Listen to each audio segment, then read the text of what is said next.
এদিকে কাল চতুর্থ দিন দুটি ম্যাচ মুখোমুখি কুমিল্লা বরিশাল ও ঢাকা রাজশাহী। দুপুর 2:30টায় প্রথম ম্যাচে লড়বে চ্যাম্পিয়ন কুমিল্লা ভিক্টোরিয়ান্স ও বরিশাল বুলস। দলই প্রথম ম্যাচ হেরেছে। দিনের দ্বিতীয় ম্যাচে সন্ধ্যায় 7:15টায় খেলবে ঢাকা ডায়নামাইটস ও রাজশাহী কিংস। ঢাকা জিতলেও রাজশাহী হেরেছে প্রথম ম্যাচে। 4 দলই বৃহস্পতিবার অনুশীলন করে মিরপুরের একাডেমি মাঠে। প্রথম ম্যাচ হেরে চাপে থাকলেও দল চিন্তিত নয় বলে জানিয়েছেন রাজশাহী কিংস ক্রিকেটার সাবির রহমান। বরং উপভোগ করছেন অধিনায়ক ড্যারেন স্যামির অধিনায়কত্ব। প্রথম ম্যাচের ভুল শুধরে দ্বিতীয় ম্যাচে জিততে চান তিনি।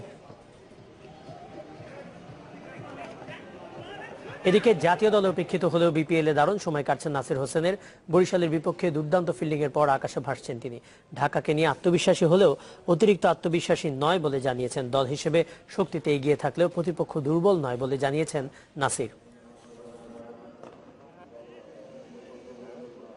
আমরা যদি আমাদের খেলাটা খেলতে পারি তাহলে অবশ্যই আমরা ওদের সাথে জিতবো। আর আমাদের একটা প্লাস পয়েন্ট হচ্ছে যে ওরা লাস্ট ম্যাচটা জিতে ম্যাচ হারছে, সো ওদের এদিক থেকে ওরা একটু মোরালি ডাউন থাকবে। তো এটা আনফর্চুনেটলি হয়ে গেছে আর কি, এটা কিছু কারণে এটা কাম ব্যাক করা যাবে না। আমরা এই থেকে অনেক শিক্ষা নিয়ে আমরা যে নেক্সট ম্যাচ জন্য আমরা কাম ব্যাক করবো আর কি ইনশাল্লাহ। না, আমার মনে হয় না কোনো ব্যাকফুটে আমরা আছি, বিকজ আপনি যদি চিন্তা করেন এটা champion team. So last year result যদি দেখেন প্রথম ম্যাচ হেরে কিন্তু চ্যাম্পিয়ন হয়েছে। তো সেই দিক থেকে আমি মনে করি যে এটা মানে প্রি প্ল্যান।